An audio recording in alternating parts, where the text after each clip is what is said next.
50 grams ng itlog, ito ay 72 calories. 10 grams ng sugar, ito ay 39 calories. At dahil naubusan ako ng monk fruit, kaya itong sugar muna ang aking gagamitin. At para sa aking tinapay, gardenia ang gagamitin natin para sa recipe na ito. 58 grams ng gardenia, ito ay 155 calories. Konting-konting canola oil lang para meron tayong 21 calories. Paborito nga pala ito ng asawa ko at dahil ni-request niya ito ngayong araw dahil ito daw ang aming imerienda. Hindi na nga pala ako nag-add ng mantika dahil meron na naman tong konting-konting mantika sa pinakakawali niya.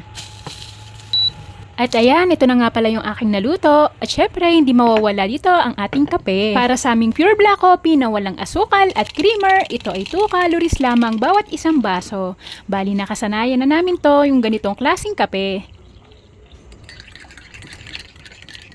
Para sa aming merienda, meron akong 289 calories. Tara, merienda tayo!